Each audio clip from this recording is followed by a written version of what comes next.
저는 오늘 복음은 우리를 기쁨과 평강으로 이끈다라는 제목으로 말씀을 나누려고 합니다. 기쁨, 평강, 좋은 단어잖아요. 혹시 지난 한 주간 또는 최근에 그것만 생각하면 막 기분 좋아지고 미소가 머물러지고 옆에 있는 사람한테 이유도 없이 친절해지고 싶었던 혹시 기쁘신 일이 있으셨을까요? 최근에? 또는 어제라도 당장? 어떠셨어요? 한번 떠올려 보셔요. 최근에 또는 이번 한 주간 정말 기뻐가지고 그 일만 떠올리면 너무 행복해지는 그런 기쁜 일 있으셨으면 좋겠습니다. 또는 어떤 불안이 있어요. 염려가 있어요. 뭐 그게 가정 문제일 수도 있고 사업 문제일 수도 있고 관계 문제일 수도 있고 경제적 문제일 수도 있는데 정말 눈만 뜨면 불안이 찾아오고 잠자고 있는 사이에도 그 염려 때문에 잠을 못 이루다가 어느새 그 불안과 염려가 눈 녹듯이 확 사라지고 나한테 정말 말로 설명할 수 없는 어떤 평안 또는 감사가 막 샘솟아서 진짜 오늘 좀 살만하다. 오늘 정말 좀 지낼만하다. 혹시 이런 경험 최근에 있으셨을까요? 사실 이런 질문을 무겁게 던지다 보면 저희 안에 생각보다 그런 일이 많지는 않은 것 같아요. 교우들을 신방해보고 또 우리 교우들의 상황들을 들어다 보면은 같이 눈물 지을 일들, 같이 한숨 짓고 기도해야 될 일들, 힘내세요, 아무개 지사님, 권사님, 장로님 같이 기도할게요. 요 말들이 나올 수밖에 없는 상황들이 각각의 상황과 처지 안에 곳곳에 있더라고요. 그래서 사실 이 질문이 우리 성도들에게 저요 목사님 이런 대답을 얻기가 참 어려운 질문 아닌가 싶습니다. 그럼 조금 줄여서 아주 줄여서 소소하지만 아주 사소하지만 삶의 양념 같은 기쁨이 혹시 있으셨을까요? 예를 들면 이런 거죠.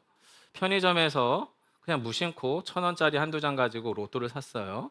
근데 알고 봤더니 이게 10만 원권 당첨이야. 어떠실까요, 여러분? 소소하지만 기분 좋겠죠? 정죄하시면 안 돼요. 아, 목사님 믿음이 없는 목사님이셔서 로또 같은 거 사시고 그러라고 생각하시는 예를 든 겁니다. 예를. 또는 서랍에서 오랜만에 책 좀 보려고 눈에 딱 들어온 책을 하나 딱 뺐는데 책장을 딱 피는 순간 그 안에서 5만 원짜리 하나가 툭 떨어졌어요. 어떨까요, 여러분? 이건 저의 경험이에요. 최근 경험은 아니고 한 4, 5년 된 경험. 요즘은 책을 거의 안 보다 보니까 책 속에 돈이 있을지 없을지도 잘 모르겠고 혹시 기분 삼아서 펴봐도 없더라고요. 없는데 뭐 어찌 되었든 이런 거 소소한 즐거움이지 않겠습니까? 이건 저의 희망사항이고, 근데 저는 지난주 좀 소소한 즐거움과 기쁨이 좀 있었습니다. 뭐냐면, 지난 2주간에 걸쳐서 한 목사님 잘생긴 것 같아요 라는 얘기를 들었어요. 한 번은 우리 60대, 70대 어르신들의 시선에서. 근데 저는 미리 말씀드리지만 저의 외모는 60대 이상 분들에게 먹히는 외모라는 걸 누차 말씀을 드립니다. 그렇습니다. 저는 그 외모에, 그 연령대에 먹히는 외모입니다. 자, 그런데 지난 이번 어제죠, 어제 이제 저희가 가정 모임을 하고 있는데 부모 모임을 하는데 제 옆에 6살짜리 꼬마 아이가 하나 점심 때 같이 앉았어요. 이 아이의 이름은 정온유예요. 우리 사랑하는 정 목사님의 막내딸이죠. 그 아이는 6살짜리거든요. 근데 이 아이가 저희 옆에 엄마도 있고 아빠도 있는데 저 옆에 와서 밥을 먹는 거예요. 그러니까 이제 사모님이 좀 의아하기도 하고 궁금하기도 하잖아요. 그래서 집에 가서 물어봤대요. 온유야, 한 목사님 어디가 좋아? 그랬더니 뭐라고 대답할게요. 아니 그렇게 어려운 말은 안 했어요. 얼굴? 여러분 아이들은 거짓말을 하지 않습니다. 예. 여러분이 거짓말을 하시는 거예요. 예. 예, 저는 넓게는 60대에게 아주 낮게는 6살에게도 먹히는 외모입니다. 예. 웃자고 드리는 말씀이고요. 사실은 요즘 같아서는 이런 소소한 웃음도 좀 필요해 보여요. 또 이런 소소한 즐거움도 우리 삶에 좀 양념처럼 있어야 될 것 같습니다. 자, 그렇다면 오늘 본문에서 바울이 말하는 기쁨은 어떤 기쁨일까?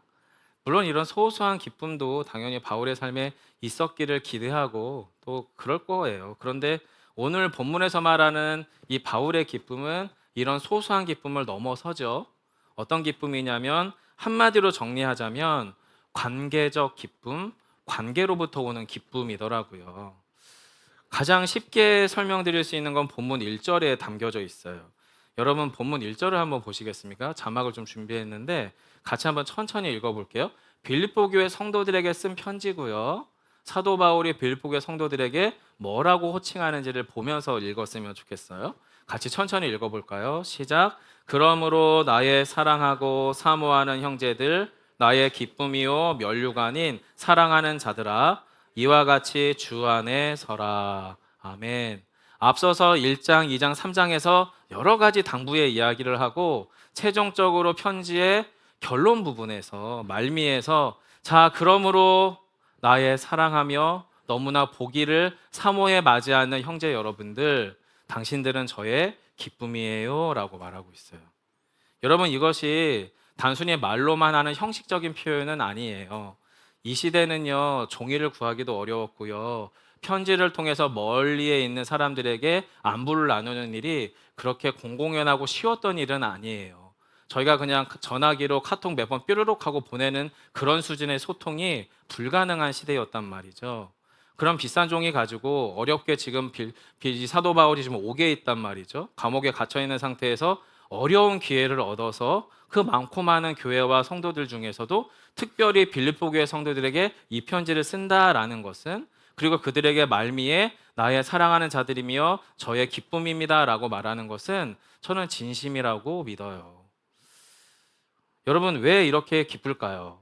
구체적인 내용을 좀 우리가 알아야 되는데, 여러분, 빌립보 교회 성도들에게 편지를 쓰던 당시에 앞서 말씀드린 것처럼 바울은 옥에 있었어요. 감옥에. 저희는 웬만하면 감옥이라고 하는 것이 그냥 어림짐작으로 이러려니라고 생각은 하겠지만, 사실은 옥에 갇혀 있는 상태에서 좋은 소식도 들리겠지만 나쁜 소식이 더 많이 들리지 않겠습니까? 바울에게도 그랬어요. 예수 그리스도의 복음을 전하다가 옥에 갇혀 있는데 어떤 사람들, 얼굴도 본 적도 없거나 또 얼굴 정도만 조금 알거나 또는 듣도 보도 못한 사람들로부터 이상한 소식들이 들리는 거죠. 뭐예요? 바울은 실패하고 무능한 선교사요 목회자라는 거예요. 바울이 옥에 갇혀 있는 것이 개인적 일탈이나 범죄 행위 때문이 아니라는 사실을 웬만하면 모두가 알고 있는데, 문제는 바울을 반대하는 이 일부의 사람들은 진짜 사도 바울이 범죄 때문에, 자신의 잘못 때문에 옥에 갔냐 안 갔냐는 중요하지 않아요. 정말 중요한 것은 그가 복음을 전하다가 옥에 갇혔다는 상황이에요. 왜 그러냐면 이 사람들은 바울을 좋아하지 않았어요. 더 정확하게는 바울을 빨리 깎아내려서 그를 교회 공동체에서 밀어내고 자신들의 교회의 주도권을 잡으려고 하는 진짜 거짓 사도들이 바로 이들이었거든요. 그래서 그들은 이렇게 말합니다. 여러분 보세요. 바울이 진짜 하나님의 복음을 전하고 하나님의 보호와 은혜 가운데 있는 사람이라면 왜 옥에 가요? 왜 갇혀요? 왜 복음을 열심히 전하는데 전하는 복음이 승승장구해야지 왜 막히고 옥에 갇히겠어요? 바울은 거짓 사도이기 때문에 그래요. 거짓 사도이기 때문에 하나님의 은혜와 보호를 못 받은 거고, 옥에 갇혀 있다는 것은 결국에 사도 바울의 선교와 복음 전파는 실패라는 말이죠 라고 사람들을 계속 현혹합니다. 사랑하는 성도 여러분, 바울 당시에 바울에게 이런 냉소적 시선과 평판을 보내는 사람들이 적었냐? 아니요, 가슴 아프게도 대다수였어요. 이 사람들이 잘못된 걸까요? 이상한 걸까요? 예, 물론 저희는 이 본문을 바울 편에서 읽다 보니까 또 바울이 하나님의 사람이며 각각의 교회들마다 수많은 선교의 편지를 13권이나 쓴 예수 다음으로 탁월한 신학자라고 하는 것을 알고 있는 전제에서 이 본문을 읽으니 바울을 반대하는 사람들에 대해서 우리가 나쁜 사람, 틀린 사람, 이상한 사람, 그리고 바울은 좋은 사람, 하나님의 사람, 이런 결론으로 읽어서 그렇죠. 그 시간으로 쑥 들어가 보면요, 이 사람들의 시선은 그럴 수도 있어요. 왜요? 바울 모르거든요. 모든 사람이 바울의 얼굴을 본 게 아니거든요. 바울의 사역 현장을 경험해 본 게 아니에요. 귀로만 들었거나 소식만 들었거나 소문만 들었던 거예요. 솔직히 상당수의 많은 사람들은 바울에 대한 이런 네거티브에 너무나 훨씬 깊게 제대로 영향받을 수밖에 없는 환경과 상황이었어요. 왜요? 바울을 잘 모르거든요. 그냥 소문만 듣는 거지.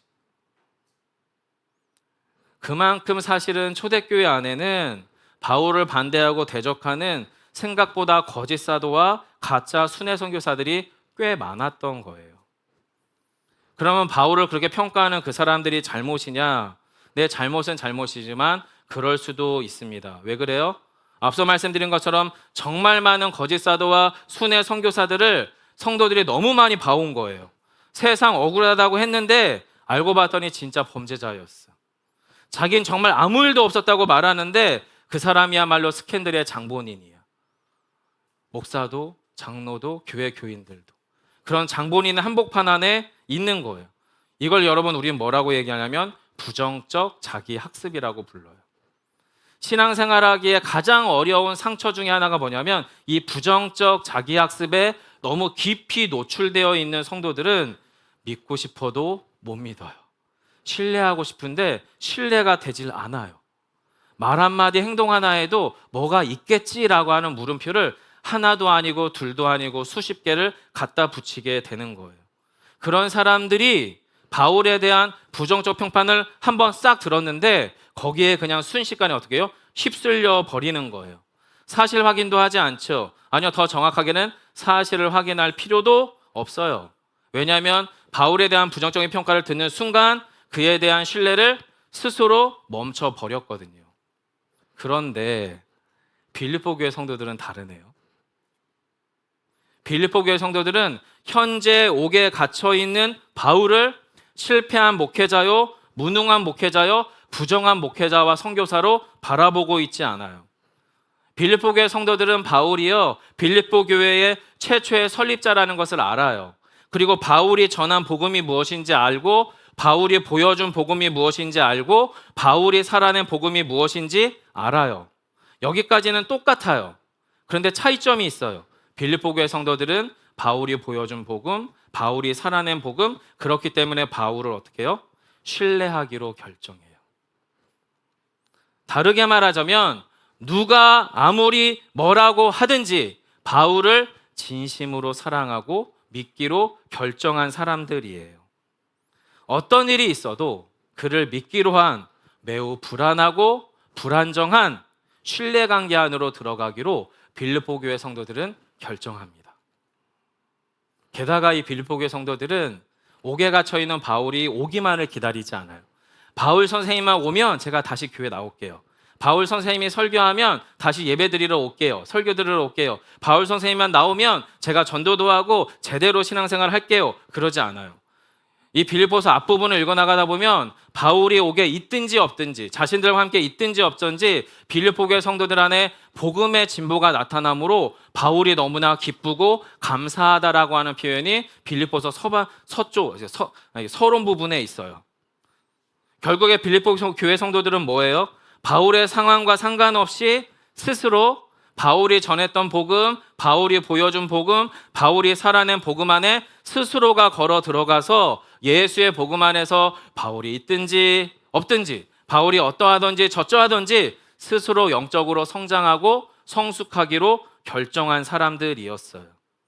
결국에 이 관계 안에 있다 보니 성도 여러분, 빌립보 교회 성도들은 바울과 매우 신실한 동역적 관계 안에 들어가게 됩니다. 이게 너무 기쁜 거예요, 바울이. 이게 너무 행복하고 감격스러운 거예요. 바울은 빌립보 교회 교우들과 이런 신뢰와 이런 친밀감이 형성된 것이 너무나 기뻐요. 왜 그렇죠? 바울도 찐이고 빌립보 교회 성도들도 찐이거든요. 찐으로 예수 믿는 사람들끼리 서로 복음 안에서 소통하는 이것이 너무 행복한 거예요. 너무 고마운 거죠. 성도 여러분, 혹시라도 만에 하나라도 바울이 진짜 가짜 사도면 어떡해요? 바울이 말만 그럴싸하고 해외여행을 해외 선교로 들먹이면서 수없이 많은 교회들을 다니면서 자신이 자기 입속을 차려먹었던 사기꾼이면 어떡해요? 일일이 빌립보 교회 성도들이 가서 확인한 게 아니잖아요. 그의 선교 현장들을 건건마다 보고받은 게 아니잖아요. 어떻게 되는 거예요? 사기꾼이며. 그럼 그야말로 빌립보 교회 성도들은 세상 억울한 거예요.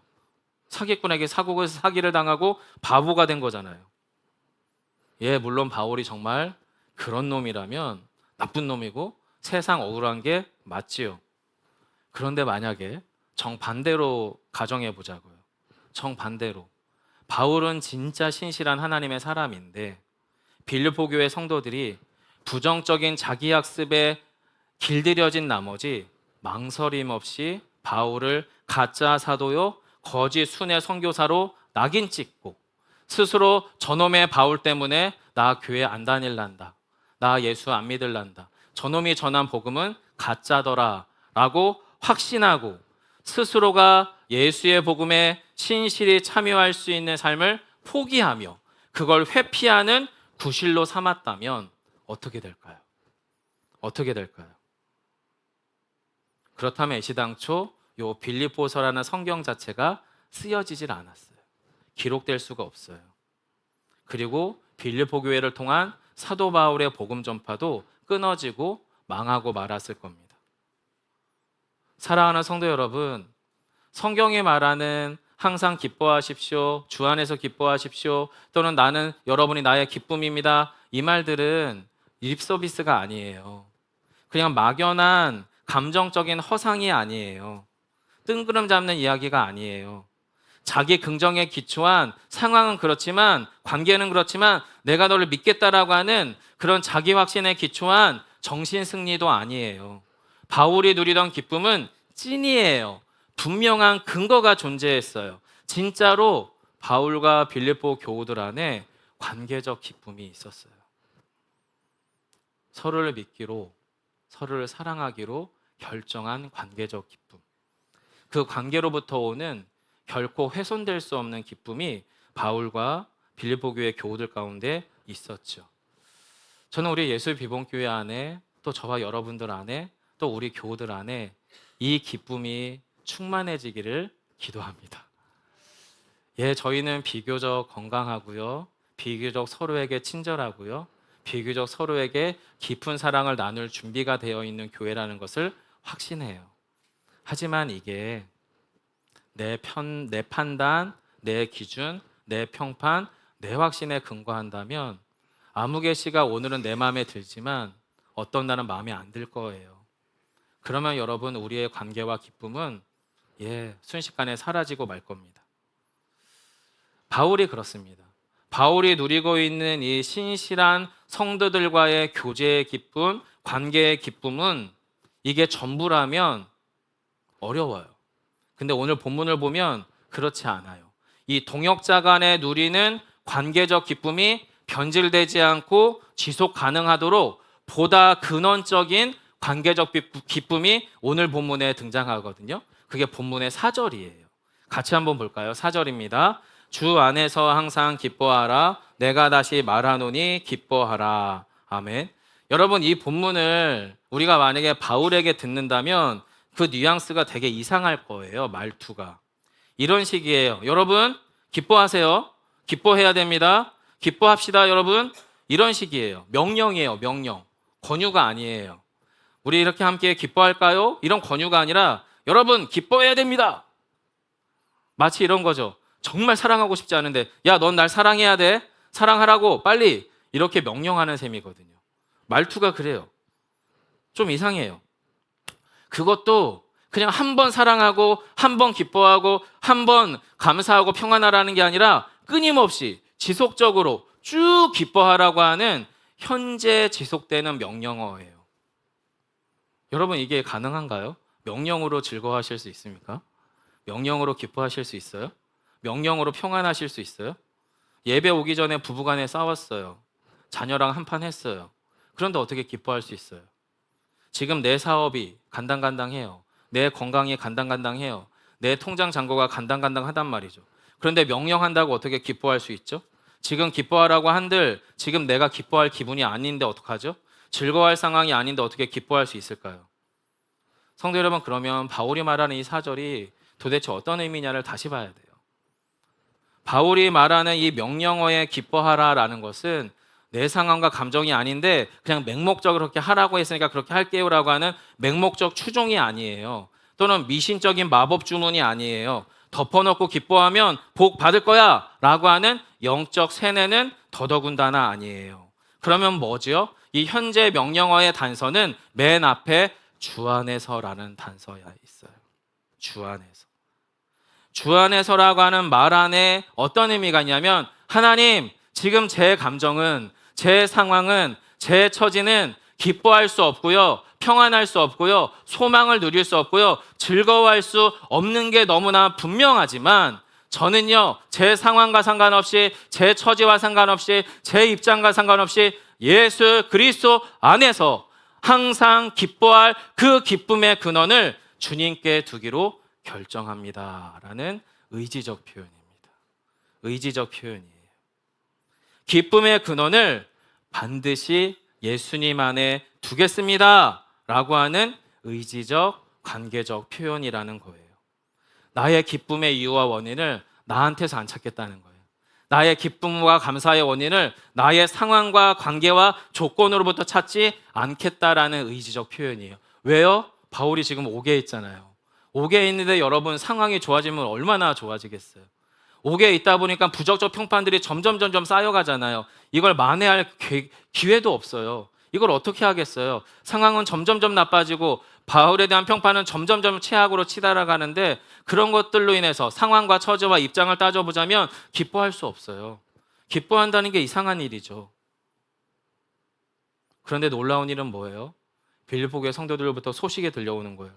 바울이 옥에 갇혀 있음에도 불구하고, 자신의 상황이 자신을 변호할 수 없는 상황임에도 불구하고 빌립보 교회 교인들이 바울을 떠나지 않기로 결정했대요.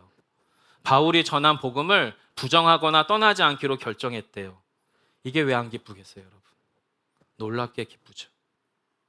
오히려 빌립보 교회 성도들이 그 상황 때문에, 이 부정적 상황 때문에 오히려 더 많이 기도한다는 소식이 들리는 거예요. 이 부정적이고 막힌 상황 때문에 더 많이 예수의 복음에 반응한다는 소식이 들려오는 거예요. 그러면서 예수 그리스도 안으로 더 점점 안으로 빌립보 교회 성도들이 들어간다는 거예요. 그러니 너무 기쁘죠. 그러니 너무 기쁜 거예요. 왜 그렇습니까? 이제서야 비로소 바울이 옥에서 누리고 있었던 가장 근원적인 기쁨, 바로 예수 안에 누림으로 누구도 빼앗을 수 없는 기쁨을 빌립보 교회 성도들에게 설명할 수 있게 된 거예요. 자기는 이미 옥에서 누리고 있는 그 기쁨을 편지를 써서 그들에게 말할 수 있는 거죠. 여러분, 주 안에서 항상 기뻐하세요. 내가 다시 말하노니 기뻐하세요라고 하는 그 기쁨의 자리에 빌립보 교회 성도들을 초대하게 된 겁니다.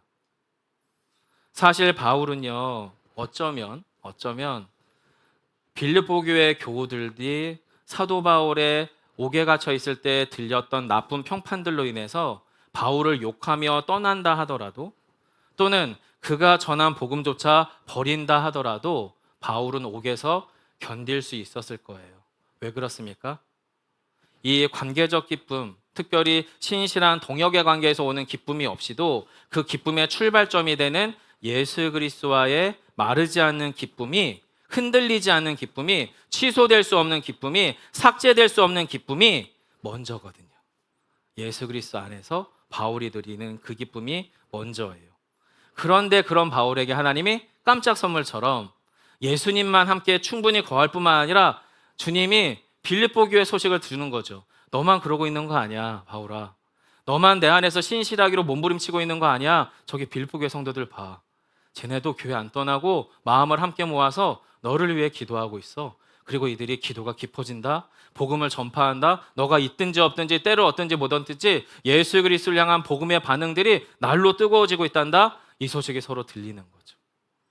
이 안에서 어떻게 해요? 서로가 서로를 기뻐하게 되는 겁니다.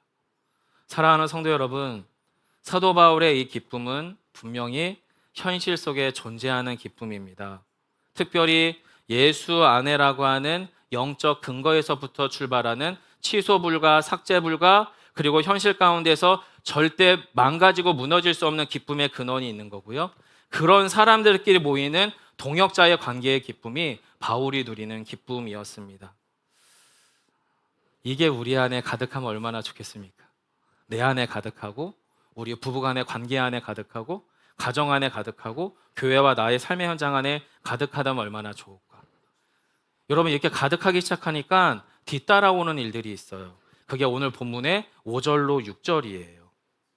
5절 6절 한번 볼까요? 먼저 5절 먼저 보겠습니다. 함께 합니다. 너희 관용을 모든 사람에게 알게 하라. 주께서 가까우시니라. 아무것도 염려하지 말고 다만 모든 일에 기도와 간구로 너희 구할 것을 감사함으로 하나님께 아뢰라. 아멘. 여러분 5절에 너희 관용이 뭐예요? 이건 바울의 관용이 아니에요. 바울을 바라보는 빌립보 성도들의 관용이에요. 예수의 복음 안에 거하는 사람들을 진짜 믿기로 결정한 그 믿음 안에서 신뢰 안에서 바울을 품어내고 바울을 받아내던 관용이에요.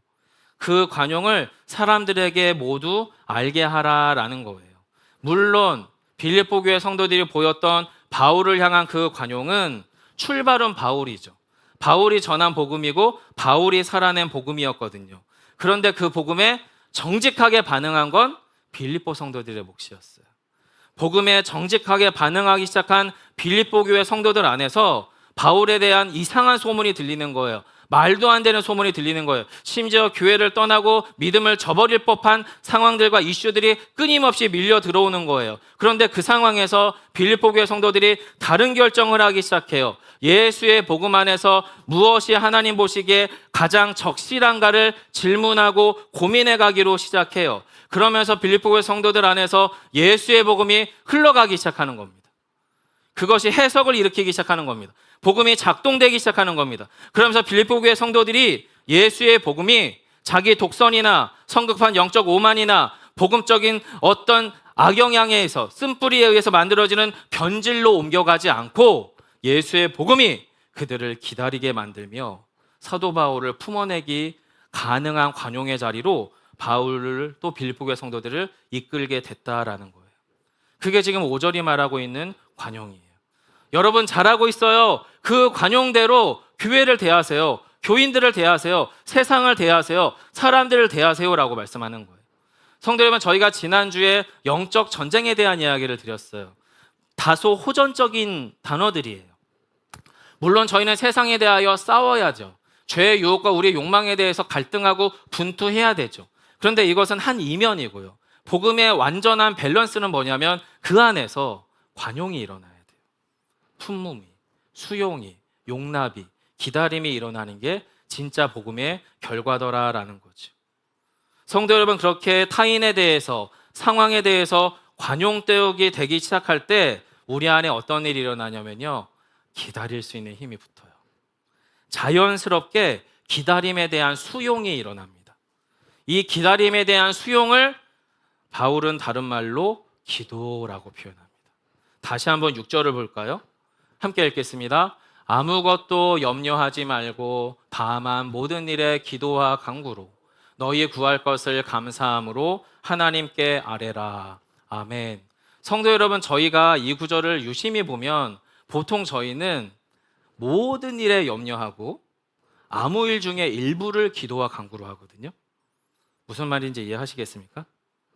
지금 바울이 요청하는 게 뭐예요? 모든 것을 염려할 수밖에 없는 우리 존재지만 모든 것을 염려하는 대신 아무것도 염려하지 않기로 결정하는 기도를 하라라는 거예요. 모든 것을 염려하는 대신 모든 일에 기도와 간구로 나아가기로 하는 기도를 하라라는 거예요. 그리고 무엇보다 저와 여러분, 내가 구할 것은 가장 신실하게도 가장 나에게 가장 필요하고 좋은 것으로 응답하실 나의 아버지 하나님께 미리 감사한 상태로 기도하라라는 거예요. 왜 6절이 먼저가 아니고 5절이 먼저일까요? 5절이 일어나야 6절이 뒤따라오거든요.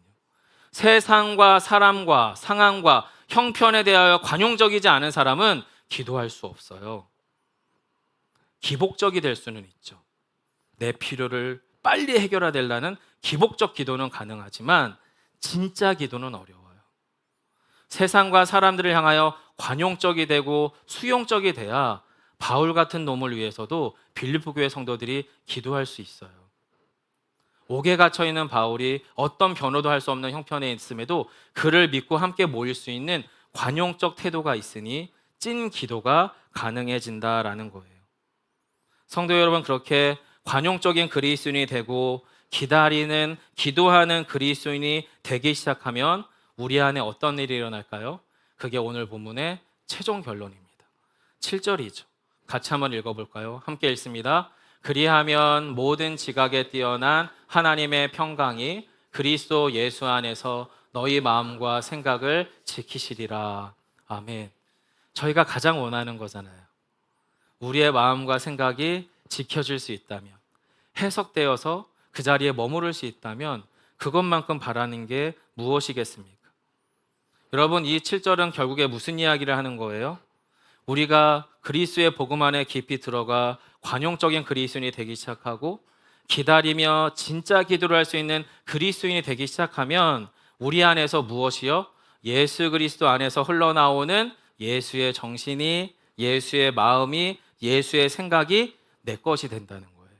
내 것이 된다는 거죠. 이것을 저는 성도 여러분, 평강의 전이라고 부르고 싶어요.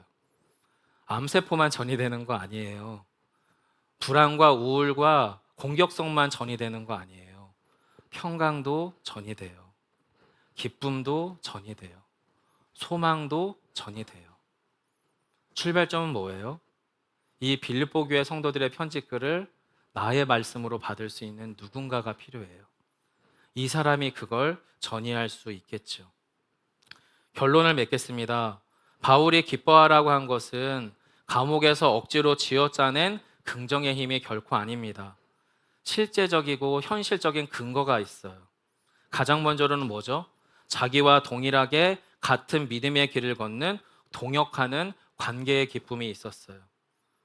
감히 소망하건대 저희 예수비봉교회와 저의 관계가 그랬으면 좋겠어요. 무엇보다 바울의 삶을 구성하는 가장 근본적인 기쁨은 예수 안에 거하는 기쁨이에요. 주님과의 결코 흔들리지 않는, 취소되지 않는, 삭제될 수 없는 근원적 기쁨이죠. 이 기쁨을 누리다 보니 관용할 수 있어요. 기다릴 수 있어요. 기도할 수 있어요. 무엇보다 예수의 생각과 마음이 내 안에 깃드니 하나님의 평강이 나를 통해 그에게로 흘러갈 수 있어요. 성도 여러분, 예수의 복음은 우리를 주님의 기쁨과 평강으로 이끕니다. 그래야만 우리는 진정으로 함께하는 기쁨을 누릴 수가 있게 됩니다. 무엇보다 예수 안에서 주님의 생각과 마음을 누리는 진정한 복음의 기쁨을 소유한 저희 모두가 되시기를 간절히 축원합니다.